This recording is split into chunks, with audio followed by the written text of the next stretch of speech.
Hello दोस्तों, कैसे आप सब। तो आई होप कि आप सब अच्छे होंगे। तो कल हमने किए थे एसएससी CHSL 2024 के सेकंड शिफ्ट के क्वेश्चन। तो आज हम डिस्कस करने जा रहे हैं थर्ड शिफ्ट के 1 जुलाई के। तो बिना टाइम वेस्ट करे चले करते हैं पहले क्वेश्चन शुरू। आपको दिया हुआ है एक शंकु का वक्रपृष्ठ क्षेत्रफल 2200 सेंटीमीटर है, इसकी त्रिज्या 28 है। तो इसकी स्लांट हाइट हमें फाइंड करनी है। देखिए शंकु का जो वक्रपृष्ठ क्षेत्रफल होता है यानी वो होता है पाई आर एल, जो कि आपको दिया हुआ है 2200 सेंटीमीटर। और यहाँ से हम देखते हैं पाई की वैल्यू 22/7 रखेंगे। 22/7 रेडियस है इसकी 28 इंटू एल हमें फाइंड करनी है। ये जो है आपको 2200 सेंटीमीटर। 7 से कट जाएगा 4 बार, 22 से कट जाएगा ये 100 बार, और 4 से कट जाएगा 25 बार। तो यहाँ से एल की वैल्यू आ गई 25 सेंटीमीटर। नेक्स्ट क्वेश्चन देखते हैं। एक वृत्त की परिधि ज्ञात कीजिए जिसका क्षेत्रफल 154 सेंटीमीटर है। वृत्त का जो एरिया का फॉर्मूला होता है वो पाई आर स्क्वायर होता है, और ये दिया है आपको 154 सेंटीमीटर। पाई की वैल्यू रखेंगे 22/7, रेडियस है नहीं मालूम, और इसका स्क्वायर इजकल टू दिया है 154। तो ये कट जाएगा बाई 7 बार, और यहाँ से आर की वैल्यू आ गई 7 सेंटीमीटर या सॉरी मीटर। तो ये आपसे पूछा है इसकी परिधि। परिधि होती है 2 पाई आर। 2 पाई आर हमें फाइंड करना है। तो 2 इंटू पाई की वैल्यू 22/7, और रेडियस है 7। तो 7 से 7 कट जाएगा तो आ जाएगा 44 मीटर, यानी कि option third is the right answer. Next question देखते हैं। क्वेश्चन है 100 कलमों का विक्रय मूल्य 140 कलमों के क्रय मूल्य के बराबर है, तो लाभार्थी से बताइए। यानी कि 100 कलम का सेलिंग प्राइस बराबर है 140 कलम के कॉस्ट प्राइस के। यहाँ से सीपी और एसपी का रेशो फाइंड कर लेते हैं। ये कट गया आपका 7 बार, ये कट गया आपका 5 बार। तो सेलिंग प्राइस से सीपी कॉस्ट प्राइस और सेलिंग प्राइस का रेशो मिल गया 5 और 7, यानी कि 5 की चीज़ 7 में बेच दी। तो ओवरऑल हमें 2 का प्रॉफिट हुआ 5 पर। तो 100 पर कितना 100 पे हो जाएगा आपका, तो आ जाएगा आपका 40%, यानी कि option second is the right answer. ये हमें फाइंड करना है सिंप्लीफिकेशन का क्वेश्चन है। तो इसे सोल्व करते हैं। 6 से कट जाएगा ये 6 बार, और ये 3 बार 2 बार। तो इस पूरे की वैल्यू आ गई 2, और ये हो जाएगा 9 से कट जाएगा 2, और 4 दूनी 8। तो यार पूरे की वैल्यू हो गई 8, और माइनस 6 से कट जाएगा 2 बार, और इंटू में इसके 5/2। तो 2 से 2, तो यहाँ से इसकी वैल्यू आ गई 5। तो 2 + 8 - 5 आपका आ गया 5, यानी कि option 4 is the right answer. Next question है आपका क्वेश्चन नंबर 5। क्वेश्चन 5 आपका ये कह रहा है वस्तु का विक्रय मूल्य 2500 से बढ़कर 3000 हो गया, लाभ प्रतिशत बताइए। यानी कि हमें ओवरऑल प्रतिशत ही फाइंड करना है। तो हम रेशो से कर सकते हैं। 2 जीरो से 2 जीरो कट गई, 5 से काटेंगे 5 बार, और एक काटेंगे 6 बार, यानी कि 5 की कोई चीज़ 6 में बेच दी। तो ओवरऑल हमें कितने का एक का प्रॉफिट हुआ, एक का प्रॉफिट 5 पर, तो 100 पर कितना, तो आ जाएगा आपका 20%। 20%, यानी कि option 1 is the right answer. Next question है आपका कह रहा है कि सुषमा और प्रीति द्वारा विभिन्न मतों के लिए मासिक व्यय को प्रस्तुत किया है। यदि सुषमा और प्रीति हर महीने एक बराबर राशि खर्च करती है। सुषमा और प्रीति द्वारा भोजन पर खर्च किया है, यानी कि फूड पर वर्क करना है। इधर फूड का खर्च ये है, और इधर इसका है। तो इन्हें जोड़ लेते हैं। 6 और 5 11, 11,000 ये हो गया, और 7 और 1 8, 9,000 ये हो गया। 11 9 20, और 20 और 7 29, 20 और 7 27, और 2 29, और 503, यानी कि 30। ओवरऑल यह 30,000 खर्च करती है। तो यह भी 30,000 करती है। 30,000 में से इसका 6,000 है, और 30,000 में से 6,000 वो 6,000 ये खर्च करती है। तो 6,000 ये करती होगी, ये वो करती होगी 30,000 का। 30,000 का हमें 30,000 का 15%, 15% होगा 4500। तो यानी कि है 4500 खर्च करती होगी। तो इन्हें इनके बीच का अंतर बताना है। तो इनका बीच का अंतर होगा आपका 1500 रुपये, यानी कि option 1 is the right answer. Next question देखते हैं। क्वेश्चन नंबर है आपका 7। क्वेश्चन है 7 है किसी वस्तु के मूल्य में 35% की वृद्धि होती है। प्राइस, यानी कि 35% की फ्रैक्शन होती है आपकी 7/20। तो प्राइस जो है आपका 20 से 27 हो गया। अभी कह रहा है वस्तु खपत में कितने प्रतिशत की कमी करनी चाहिए तो उसके खर्च में कोई वृद्धि न हो। यानी कि खर्च में समान रखना है, तो एक्सपेंडिचर को समान रखने के लिए जो उसकी खपत होती है ये इसका उल्टा हो जाता है। तो खपत यहाँ से हो जाएगी इसकी 27 से 20। अभी आपसे पूछा है कि कितने प्रतिशत की कमी करनी चाहिए, तो यानी कि 7 की कमी होगी 27 पर, तो 100 पर कितनी, तो हो जाएगा आपका 700/27। ऑप्शन से वेरीफाई करके देखते हैं हम कि किस ऑप्शन पे हमें ऊपर जीरो बन रहा है। तो सात पंजे इसकी मल्टीप्लाई 5 में और 4 ऐड करते हैं, 35 और 4 9, ये तो नहीं होगा। 7 पंजे 35 और 2 37, ये भी नहीं होगा। 7 पंजे 35 और 5 40, ये हो रहा है। यानी कि ऊपर जीरो बन रहा है। 7 पंजे 35 और 3 38, तो ये भी नहीं होगा। यानी कि option third is the right answer. Next question देखते हैं, क्वेश्चन नंबर 8। 1 2 3 4 5 6 7 वाई 11 से विभाजित है तो वाई का मान क्या होगा। देखिए 11 का जो डिविजिबिलिटी रूल होता है वो होता है कि स्टार्टिंग से हम दो दो डिजिट के पेयर बनाते चलते हैं, और यहाँ पे संख्या है वाई, और उनका सम अगर 0 या 11 या 11 का कोई भी फैक्टर हो जाए तो वह संख्या 11 से डिवाइड होगी।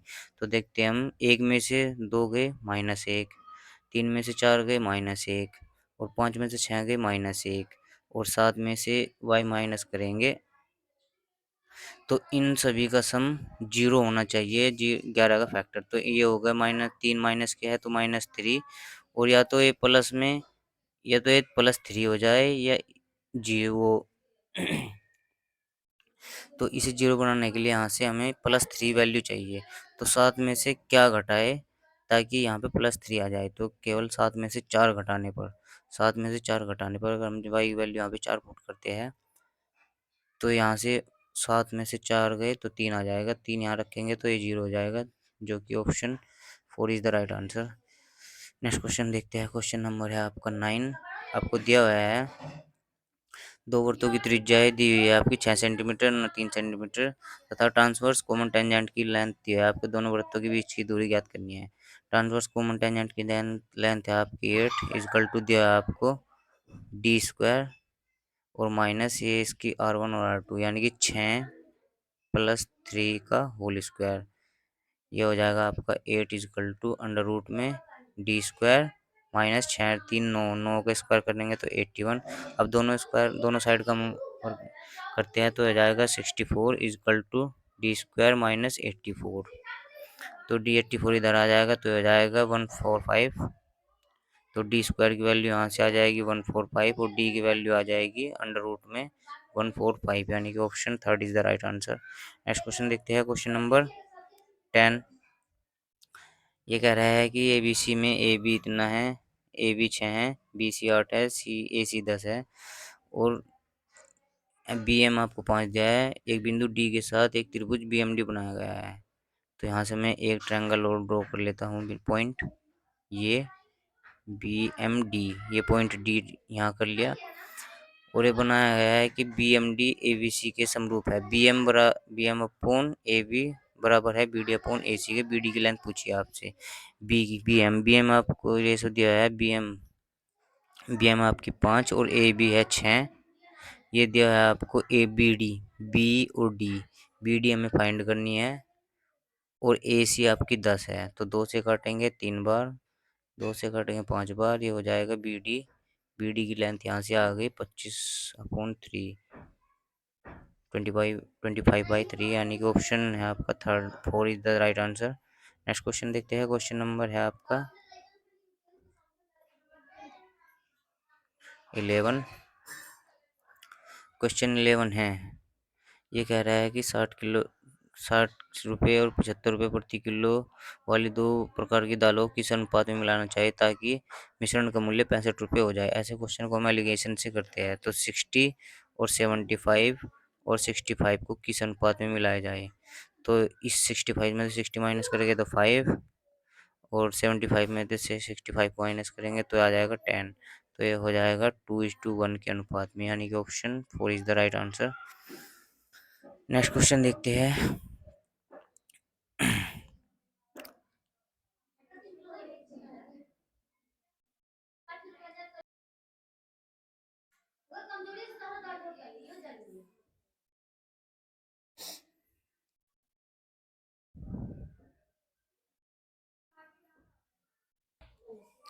तो दिया है आपको कोटेक इज इक्वल टू 7 है, तो आपको फाइंड करना है 5 कोस ए प्लस साइन ए।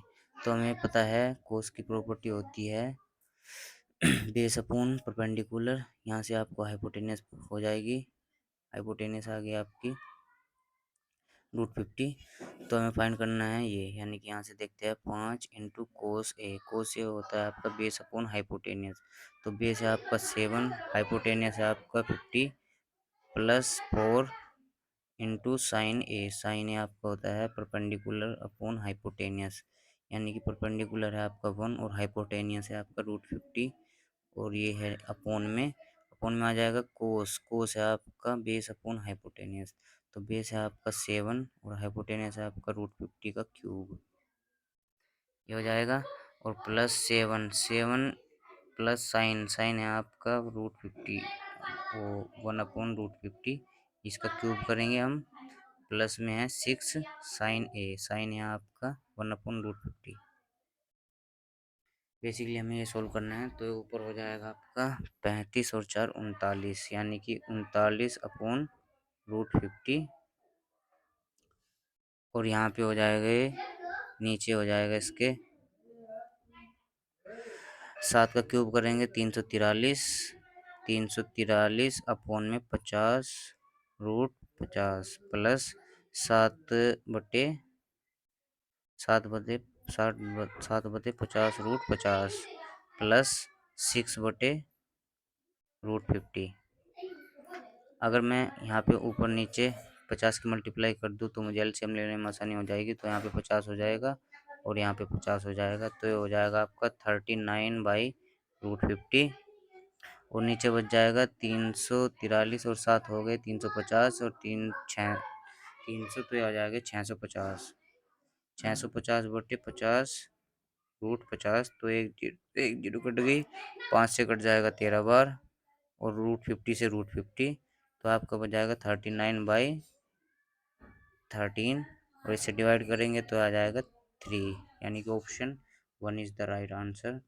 नेक्स्ट क्वेश्चन देखते हैं। क्वेश्चन नंबर है आपका नेक्स्ट 13, ए और बी एक काम को 9 दिनों और 15 दिनों में कर सकते हैं। यदि वे एक साथ मिलकर एक काम करें तो कार्य कितने दिनों में पूरा होगा। देखिए ए और बी तो पर्सन है, और यहाँ से ए करता है 9 दिन में और ये करता है 15 दिन में, तो इनका एलसीएम लेके आ जाएगा 45। तो ये आ जाएगी इनकी एफिशिएंसी आ गई यहाँ से 3 और ये आ जाएगी आपकी 5 एफिशिएंसी। है दोनों मिलकर काम करती है तो कितना समय लगेगा, तो होता है total work upon combine efficiency. तो टोटल वर्क है आपका 45 और कंबाइन एफिशिएंसी दोनों की एफिशिएंसी है 8, तो इसे डिवाइड करेंगे तो 5/8 5 सही 5/8, यानी कि option 2 is the right answer. Next question देखते हैं। क्वेश्चन नंबर है आपका 14। क्वेश्चन 14 कह रहा है कि एक दुकानदार 10% की छूट देता है, फिर भी वह 10% का लाभ अर्जित करता है। देखिए यहाँ पे मार्क प्राइस और सेलिंग प्राइस का रेशो दिया है 10% की छूट, यानी कि 10% की फ्रैक्शन होती है आपकी 1/10, यानी कि 10 की वस्तु पर 1 की छूट दे रहा है, तो बेच कितने का रहा है 9 का। तो यहाँ से पता चल गया हमें मार्क प्राइस और सेल प्राइस का रेशो है वो 10:9 है। अब देखते हैं सेकंड कंडीशन में। सेकंड कंडीशन में सीपी और एसपी का रेशो है 10% का लाभ, 10% का लाभ है, यानी कि 10 की कोई चीज़ खरीदी और उसे 1% का लाभ होया, 10 पर 1 का लाभ होया, तो ओवरऑल उसे 11 में बेची। तो यहाँ से फाइनली हम फाइनल रेशो फाइंड कर लेते हैं, मार्क प्राइस और कॉस्ट प्राइस और सेलिंग प्राइस। क्योंकि सेलिंग प्राइस दोनों कंडीशन में बराबर है, यहाँ 9 है यहाँ 11 है, तो यहाँ 9 की मल्टीप्लाई और यहाँ 11 की मल्टीप्लाई, तो मार्क प्राइस हो जाएगा आपका 110, सेलिंग प्राइस कॉस्ट प्राइस हो जाएगा 90 और सेलिंग प्राइस हो जाएगा आपका 99। तो ये आपसे पूछा है कि वस्तु का अंकित मूल्य वस्तु के क्रय मूल्य का कितना गुना है। तो ये है आपका वस्तु का अंकित मूल्य क्रय मूल्य का कितना है, यानी कि इसका ये है 11/9, तो हो जाएगा 9 एकम 9 2 9 दूनी 18 2 9 दूनी 18, लगभग 1.2 गुना, यानी कि option 3 is the right answer. Next question देखते हैं। क्वेश्चन नंबर है आपका 15। कि ए बी का रेशो हम ए बी सी का बाय फाइनली हमें ए बी सी का रेशो फाइंड करना है। तो ऐसे क्वेश्चन को, रेशो वाले क्वेश्चन को हम ऑप्शन से ही वेरीफाई करके देखते हैं। किस ऑप्शन में 3 और 7 का अनुपात बन रहा है। 3 का मल्टीपल ये तो नहीं है, ये तो होगा नहीं। 3 का मल्टीपल ये है नहीं। 3 का मल्टीपल है, हाँ है। 3 का मल्टीपल है नहीं, तो option third is the right answer. Next question देखते हैं। क्वेश्चन नंबर है आपका 16। दिया है एक दो उम्मीदवारों ए और बी के में चुनाव हुए। ए को डाले गए कुल मतों का 33% मिले। तो ए को अगर 33 मिले तो बी को मिले होंगे 67, तो वह फिर भी हार जाता है। तो इनके बीच में अंतर है आपका इसमें से माइनस करेंगे 4, यानी कि 34। जी हाँ, तो यह 34% की वैल्यू आपको दी हुई है 55,522। 55,522, क्योंकि यह हार रहा है। ए हार रहा है, तो इसकी वैल्यू यहाँ से आ गई 55,000। तो यहाँ से इस 34% की वैल्यू आ गई 55,522। 2 से काटेंगे अब हम इसे। 2 से काटेंगे 17 बार। 2 से काटेंगे 2 दूनी 4, 2 सत्ते 14, 2 सत्ते 14, 2 छः 12, 2 एकम 2। तो 17 से काटेंगे 17 एकम 17, और ये हो गए 10, 107, 17 छिक्का 102, 5, ये हो गए 5, 56, 17 तिये 51 और 17 तिये 51। तो ये आपके आ गई इसकी वैल्यू 1% की। तो 1% की वैल्यू इतनी है, तो 67 की आपसे पूछी है। ये इसकी वैल्यू आ गई यहाँ से। तो 1% की वैल्यू आई है आपकी 1633। तो आपसे पूछी है 67% की। तो 1633 इंटू 67 करेंगे तो यहाँ से वैल्यू आ जाएगी। हम फाइनली लास्ट की 3 डिजिट पर काम करते हैं, क्योंकि 3 डिजिट सबकी अलग अलग है। तो इसमें 67 की मल्टीप्लाई करेंगे तो ये आ जाएगा 721 2, 721 और 721 और 2 23, 18 41, 1 4 36 18, और ये हो जाएगा आपके 6 जो, यानी कि 411। लास्ट में 411 किस में है, केवल एक ही ऑप्शन में। नेक्स्ट क्वेश्चन देखते हैं। क्वेश्चन नंबर है आपका 17। नीचे दिए गए बच्चों की आयु की का अवलोकन डेटा दिया गया है। आयु वर्ष में बच्चों की आयु का माध्य और बहुलक के बीच का अंतर क्या होगा। देखिए, जो वो होता है आपका मोड। मोड जो होता है वो number of maximum of frequency होता है, यानी कि जो सबसे ज़्यादा बार आए, सबसे ज़्यादा बार जो आए, तो सबसे ज़्यादा बार केवल ये आ रहा है, और इसकी फ्रीक्वेंसी है 10। तो यहाँ से मोड की वैल्यू आ गई आपकी 10। मोड की वैल्यू 10 है। तो फाइंड करते हैं हम, यानी कि मीन की वैल्यू देख लेते हैं हम क्या होती है। मीन की जो वैल्यू होती है वो sigma F x upon sigma x होती है। तो यहाँ पे सिग्मा एफ एक्स देख लेते हैं हम क्या होगा। तो सिग्मा एफ एक्स जो होगा वो ये होता है, फ्रीक्वेंसी होगी आपकी, और एक्स होती है नंबर ऑफ ऑब्जर्वेशन ये। तो सिग्मा एफ एक्स होगा है आपका 8 छंग 48, 8 into 6 plus 3 into 7 plus 7 into 8 plus 2 into 9 plus 20 into 10। ये हो गया आपकी सिग्मा एफ एक्स, और एफ समय सिग्मा एक्स आ गया आपका। इनको ऐड करेंगे 7 और 6 13, और 8 21 और 9 30 और 10 40। तो यहाँ से आ जाएगा आपका सिग्मा एक्स आ गया आपका 40। तो अब हम इन सभी की मल्टीप्लाई करके ऐड कर देते हैं। तो हो जाएगा 48, ये हो जाएगा 48 प्लस 21 प्लस 56 प्लस 2, ये हो जाएगा आपका 18 प्लस 200, और इसको डिवाइड करेंगे हम 40 से।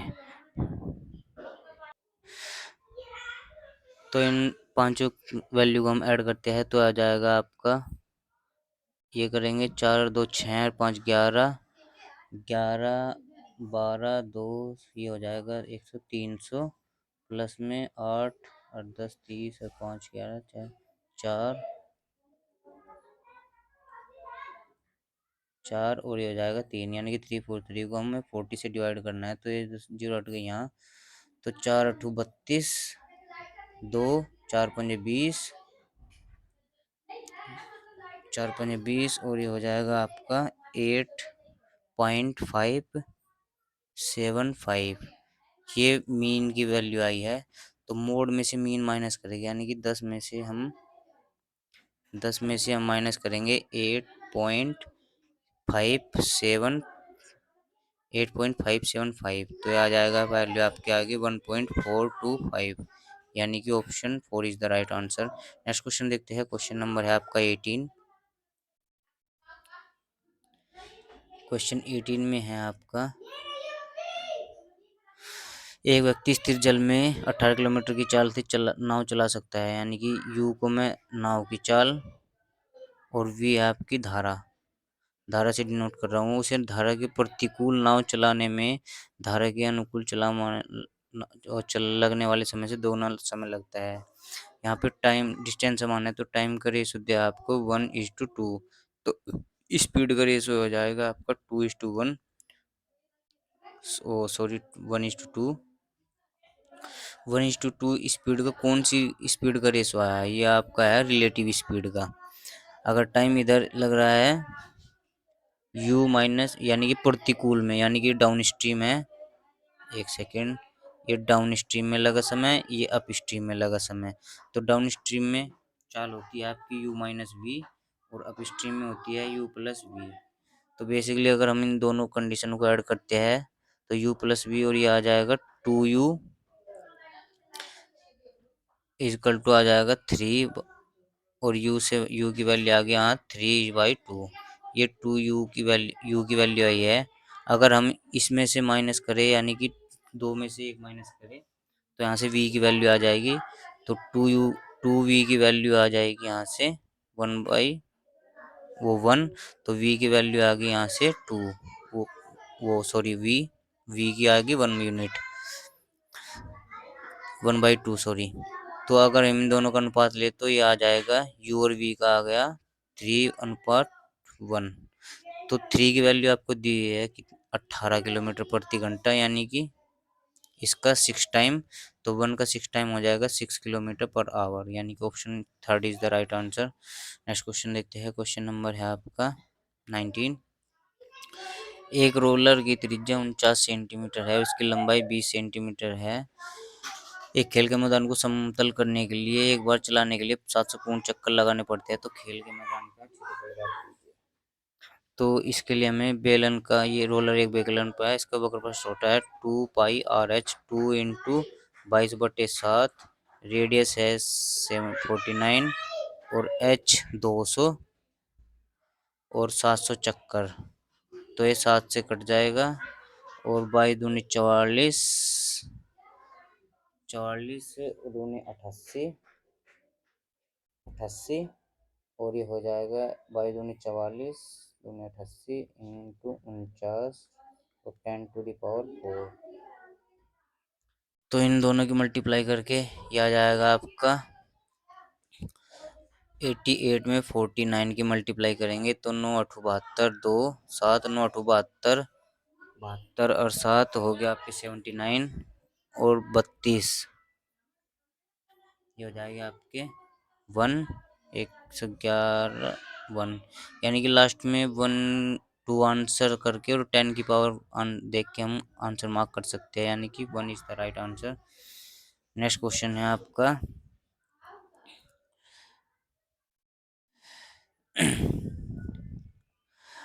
पी क्यू को 2 रुपये 5 रुपये और 10 रुपये के सिक्कों का उपयोग करके 150 रुपये का भुगतान करता है। वह कुल 150 सिक्कों का उपयोग करता है। यदि उसके उपयोग किए गए 2 और 5 सिक्कों का अनुपात 5:2 है, तो भुगतान में 10 रुपये के सिक्कों की संख्या कितनी होगी? देखिए, उसके पास में एक्चुअल में है कितने, तो 2 रुपये ₹5 और ₹10, और उनका जो अनुपात दिया है वो दिया है, मान लीजिए वो दिया है ₹2 के सिक्कों का है 5, 5p ले लेता हूँ मैं, और ये हो जाएगा 2p, और x के 10 के ले लेते हैं x। तो यहाँ से और इनकी जो वैल्यू दी हुई है ये आ जाएगी हमारी, 5 में 2 की मल्टीप्लाई करेंगे तो 10p, और ये 10p, और ये हो जाएगा 10x, और इसकी वैल्यू आपको दी हुई है कितने रुपए में, ₹150। तो 150 इसके बराबर है, तो हो जाएगा आपका 10 और 10 20, यानी कि 20p plus 10x, 10x is equal to हो जाएगा 150। तो यहाँ से जीरो कॉमन ले लेंगे हम, जीरो कट जाएगी तो ये आ जाएगा 2p plus x equal to आ गया आपका 50। यहाँ से एक इक्वेशन ये बन गई हमारी। अब देख लेते हैं सेकंड। और सिक्कों का अनुपात जो है वो सिक्कों की संख्या किस अनुपात में दी है आपकी, यानी कि 2p प्लस, और ये हो जाएगा आपका, तो अगर हम यहाँ से इसके नंबर ऑफ कॉइन्स की संख्या देखें तो है 50। तो यानी कि अगर देखें 5p प्लस 2p और उसमें 10 भी है, यानी कि वो x है, इजकल टू दिया है आपको 50 के बराबर। तो यहाँ से p हो जाएगा 5p, और ये 2p हो जाएगा 7p, 7p प्लस x हो जाएगा आपका 50 के बराबर। तो ये इक्वेशन 2 ले ले हम, और ये इक्वेशन 1 ले ले। तो इक्वेशन 2 में से 1 माइनस करेंगे तो आपका आ जाएगा 5p इजकल टू आ गया आपका 35 के बराबर, और p इजकल टू आ गया आपका 7। p इजकल टू 7 है, तो p की वैल्यू रखेंगे तो 7 2 में, तो आ जाएगा 7 7 49 प्लस x इजकल टू 50 है, तो x इजकल टू आ गया आपका 1। यानी कि दो ₹10 के सिक्के की संख्या केवल एक ही होगा, यानी कि option 1 is the right answer. Next question देखते हैं। क्वेश्चन नंबर है आपका 21।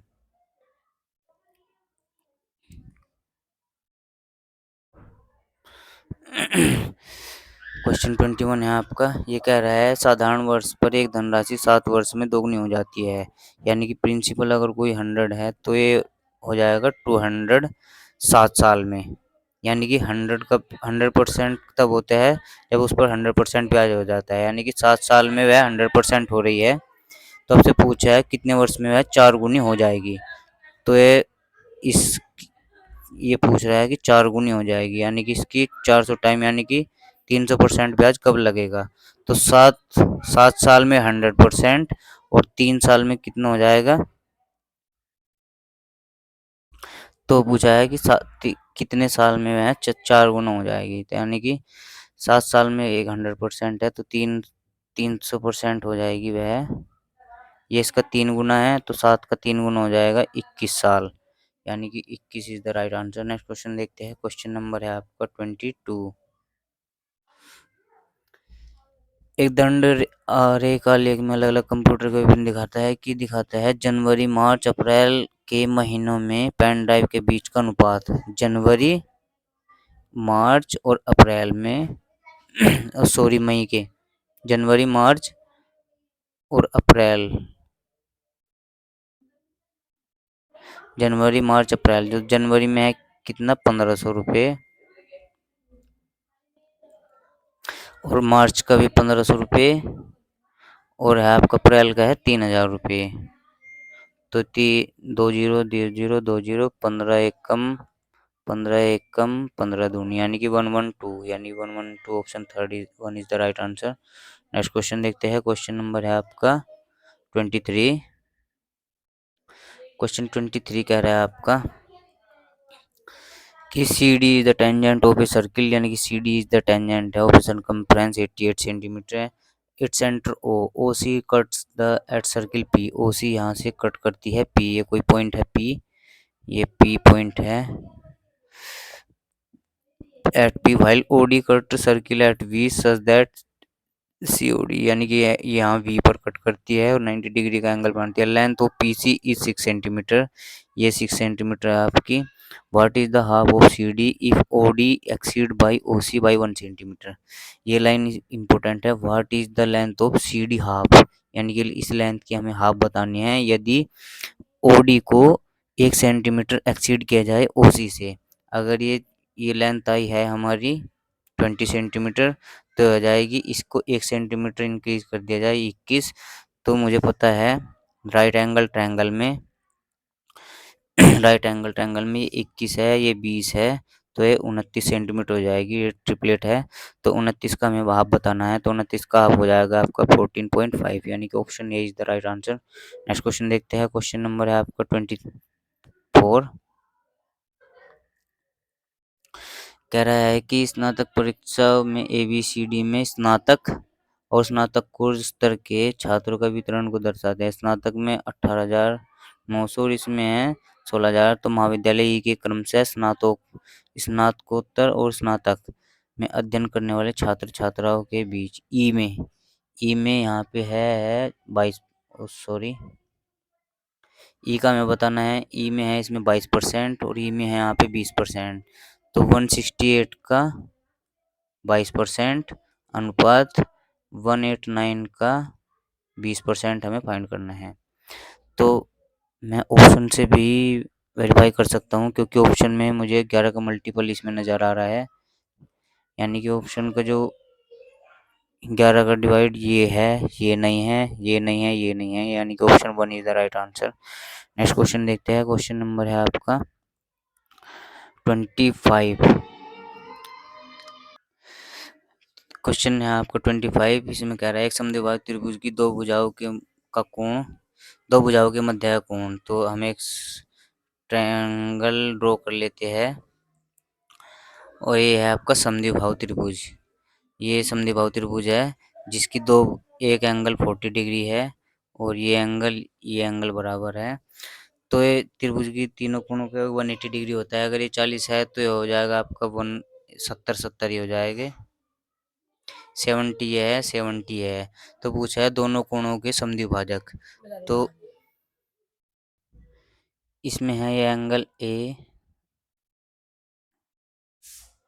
ये ए है, ये बी है, ये सी है। इन दो के एंगल बाइसेक्टर, यानी कि ये और ये एंगल और ये जहाँ बोलते हैं उसे बोलते हैं अंतःकेंद्र। तो ये मिलते हैं, ये हमें फाइंड करना है, यानी कि BOC। तो एंगल BOC जो होता है एंगल 90 प्लस, यानी कि एंगल ए का हाफ, 90 प्लस एंगल ए का हाफ 90 प्लस ये हो जाएगा 20 डिग्री, तो हो जाएगा आपका 110 डिग्री, यानी कि 1।